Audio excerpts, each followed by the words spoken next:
اعوذ باللہ السمیع العلیم من الشیطان الرجیم من ہمزہ ونفخہ ونفثہ وَإِذْ وَاعَدْنَا مُوسَىٰ 40 لَيْلَةً ثُمَّ اتَّخَذْتُمُ الْعِجْلَ مِن بَعْدِهِ وَأَنْتُمْ ظَالِمُونَ۔ سورہ بقرہ کی آیت نمبر 51 ہے، 51۔ اور یاد کرو جب ہم نے وعدہ کیا موسیٰ علیہ السلام سے 40 راتوں کا، پھر اس کے بعد ہی تم نے بچھڑے کو اپنا معبود بنا لیا، اس حال میں کہ تم بڑے ہی ظالم تھے۔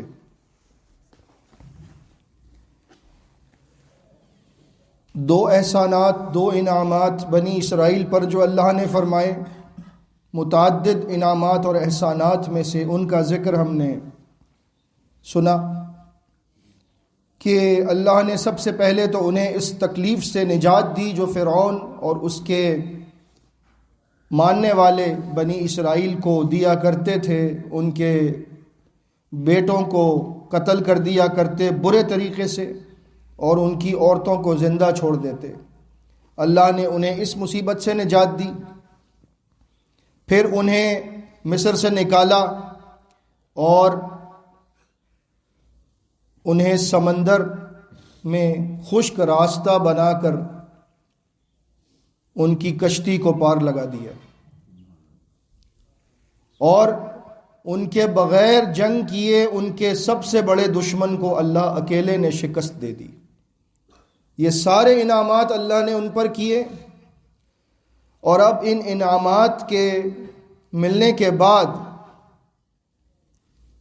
جو معاملات انہوں نے کیے وہ بتائے جا رہے ہیں کہ آپ کو یہ تاریخ سن کر اندازہ ہوگا کہ انسان کتنا ناشکرا ہے، انسان کتنا ناقدرہ ہے، کتنا ظالم ہے، کہ جس رب نے اسے صدیوں پر محیط اس ظلم سے نجات عطا کی، اس رب کے متعلق اس کا رویہ کیا ہے؟ جس نبی کے آنے کے بعد ان کو یہ آزادی ملی، اس نبی کے ساتھ ان کا رویہ کیا ہے؟ آپ دیکھیں گے، سنیں گے تو آپ حیران رہ جائیں گے۔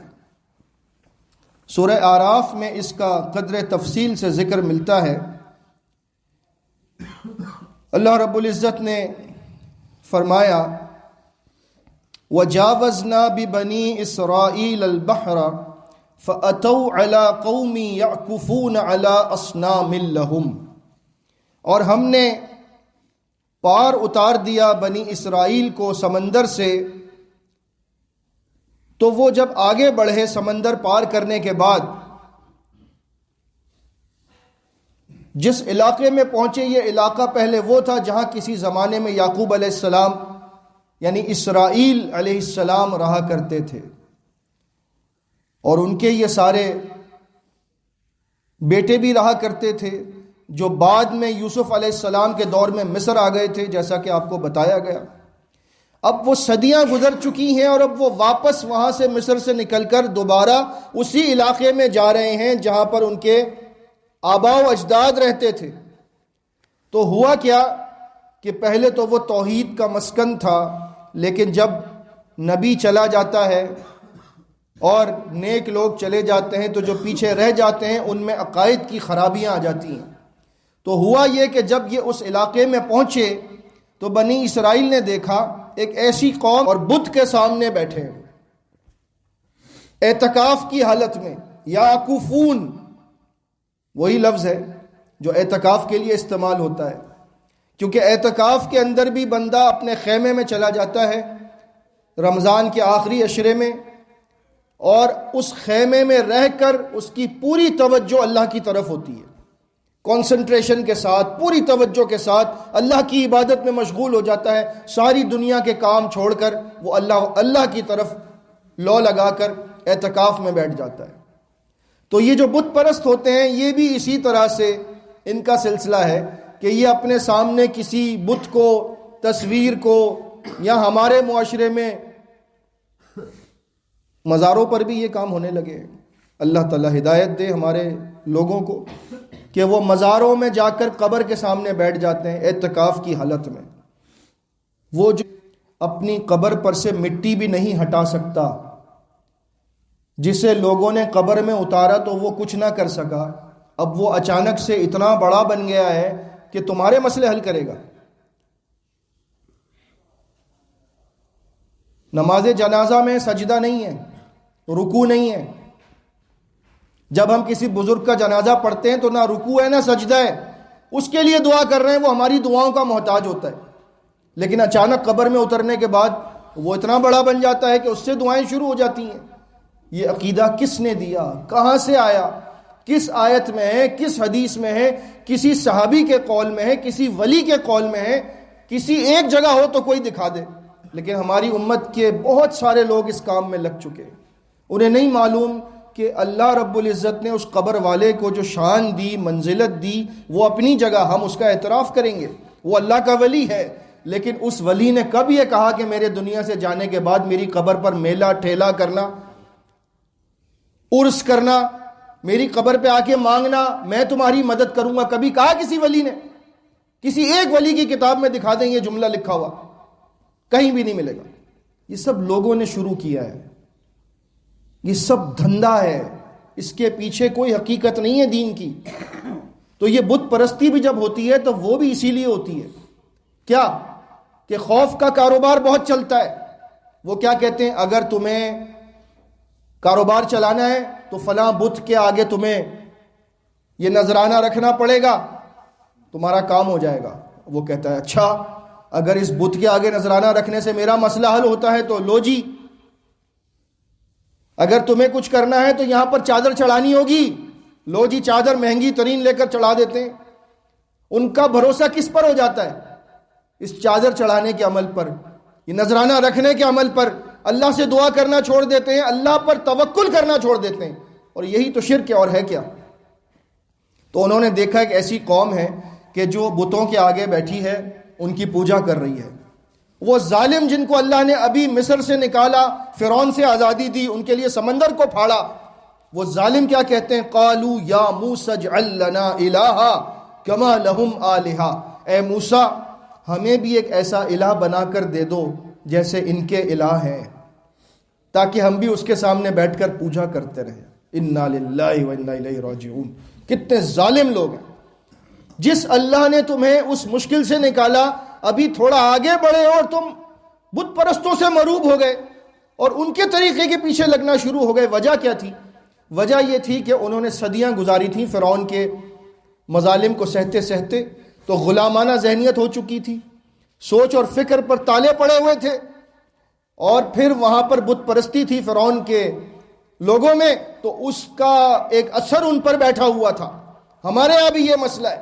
ہماری اکثر لوگ ہندوستان میں رہ کر آئے، ہندوؤں کے درمیان رہ کر آئے، تو اسلام کے اندر ہندوانہ رسومات کو داخل کر دیا ہے اس غلامانہ ذہنیت کی وجہ سے. اور اگر کوئی بات کرتا ہے توحید کی تو اس کے بارے میں کہتے ہیں یہ گستاخ ہے، یہ فلاں ہے، یہ ایسا ہے، یہ ویسا ہے. قرآن و سنت بتانے والا اگر کوئی بات کہتا ہے تو اس کی بات پر عمل نہیں کر رہے، تم قرآن و سنت پر عمل کرو. یہ مت دیکھو وہ کیا ہے، یہ دیکھو وہ کہہ کیا رہا ہے.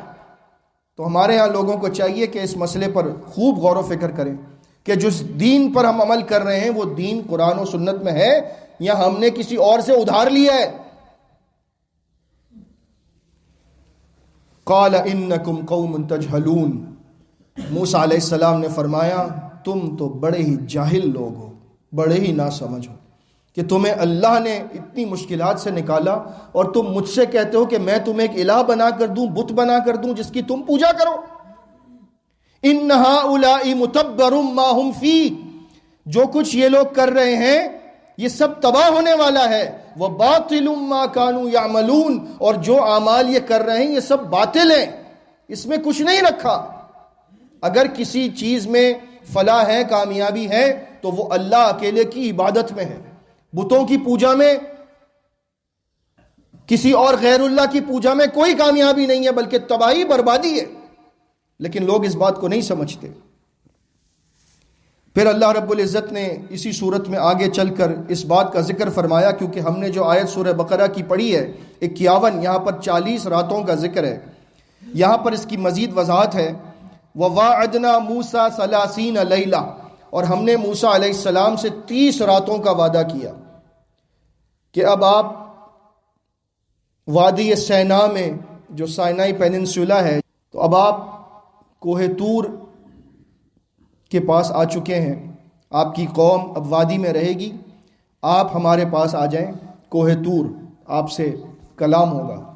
سبحان اللہ، کیا اللہ کا وہ نبی اور کیا رسول ہے کہ اللہ نے اس کو اپنے کلام کے لیے کوہ طور پر بلایا 30 راتوں کے لیے پہلے، وَأَتْمَمْنَاهَا بِعَشْرٍ، اور پھر اس میں 10 اور شامل کر کے فَتَمَّ مِيقَاتُ رَبِّهِ 40 لَيْلَةً، 40 راتیں پوری کر دیں۔ اس کے پیچھے کیا حکمت ہے؟ بڑی حکمتیں ہو سکتی ہیں، یقینی بات ہے، لیکن ہمیں جو انبیاء کی تاریخ پڑھ کر معلوم ہوتا ہے تو اس میں ایک حکمت یہ ہے کہ اللہ رب العزت جب کسی نبی اور رسول کو کتاب عطا کرتا ہے تو اس کو اس کتاب کے ملنے سے پہلے کچھ ایسی عبادات اس سے کروائی جاتی ہیں یا اس کے دل میں ایسی باتیں ڈالی جاتی ہیں کہ وہ اللہ کا مقرب ہو جاتا ہے۔ مثال کے طور پر موسیٰ علیہ السلام کو 40 راتوں کے لیے اکیلے کوہ طور بلایا، اکیلے، کوئی ساتھ نہیں ہے، 40 راتیں۔ اور بائبل میں یہ بات ملتی ہے نیو ٹیسٹمنٹ میں کہ عیسیٰ علیہ السلام پر جب انجیل انہیں عطا کی گئی تو اس سے پہلے 40 دن انہوں نے روزہ رکھا تھا، اور نبی کریم صلی اللہ علیہ وسلم کو جب اقرأ بسم ربک الذی خلق پہلی وحی عطا ہوئی تو اس سے پہلے ام المؤمنین عائشہ صدیقہ رضی اللہ تعالی عنہ فرماتی ہیں حبب الیہ الخلاء، نبی صلی اللہ علیہ وسلم تنہائی پسند ہو گئے تھے، وکانا یخلو فی غار حراء، اور اس تنہائی کے لیے وہ غار حراء میں جاتے تھے، جبل نور میں۔ پھر ایک رات اچانک وہ واقعہ ہو گیا کہ جبریل نے آ کر آپ کو پکڑا، بھینچا اور فرمایا کہ پڑھو، تو فرمایا کہ ما انا بقاری، مجھے پڑھنا نہیں آتا، مجھے پڑھنا نہیں آتا۔ تو جبریل نے کہا اقرا، پڑھو، 3 مرتبہ یہ ہوا، اور پھر نبی کریم صلی اللہ علیہ وسلم کی زبان پر قرآن ایسے جاری ہوا، ایسے جاری ہوا کہ آج تک الحمدللہ محفوظ ہے۔ تو یہ اللہ کا کوئی دستور معلوم ہوتا ہے، کتاب عطا کرنے سے پہلے اپنے نبی کو تنہائی پسند کر دیتا ہے، اپنے قریب کر لیتا ہے۔ موسیٰ علیہ السلام 40 راتیں کوہ طور پر رہے، اور وہاں پر بلانے کا مقصد یہی تھا کہ انہیں تورات عطا کی جائے، باقاعدہ تختیوں پر لکھی ہوئی تورات۔ اس کی تفصیل آگے آ رہی ہے انشاءاللہ، لیکن اب جو آیت کا اختتام ہے وہ بڑا غور طلب ہے، اور اسی پر ہم مکمل کرتے ہیں کہ موسیٰ علیہ السلام تو کوہ طور پر ہمارے قریب آ گئے، لیکن تم ہم سے اتنا دور چلے گئے، ثم اتخذتم العجل من بعدہ، کہ تم نے موسیٰ علیہ السلام کے بعد بس اتنی مدت بھی انتظار نہ کیا، اتنے بے قدرے ہو، اتنے ناشکرے ہو کہ تم نے ان کے آنے کے بعد کوہ طور اور پیچھے ہماری عبادت چھوڑ کر اپنے زیورات کو پگھلا کر ایک بچھڑا بنا کر اس کی پوجا شروع کر دی۔ وَأَنْتُمْ ظَالِمُونَ، تم بڑے ظالم ہو۔ اور اسی بات کا ذکر سورہ لقمان میں ملتا ہے، وَإِذْ قَالَ لُقْمَانُ لِابْنِهِ وَهُوَ يَعِظُهُ يَا بُنَيَّ لَا تُشْرِكْ بِاللَّهِ، جب لقمان نے اپنے بیٹے کو نصیحت کرتے ہوئے فرمایا، اے میرے بیٹے اللہ کے ساتھ شرک نہ کرنا، ان الشرک لظلم عظیم، کیونکہ شرک سب سے بڑا ظلم ہے۔ اس کائنات کا سب سے بڑا ظلم یہ ہے کہ اللہ کو چھوڑ کر دوسرے کی پوجا کی جائے، اللہ کو چھوڑ کر دوسرے سے دعا مانگی جائے، اللہ کو چھوڑ کر دوسرے مشکل کشا مانا جائے، لہٰذا یہ ظلم کبھی بھی نہیں کرنا چاہیے۔ اس قصے میں، معاملے میں ابھی آگے کافی باتیں آنی ہیں انشاءاللہ، اس پر ہم بتدریج بات کریں گے۔ اللہ رب العزت ہمیں یکسوئی کے ساتھ اس اکیلے کی عبادت کی توفیق عطا فرمائے اور شرک کی تمام اقسام سے محفوظ رکھے، آمین۔ استغفر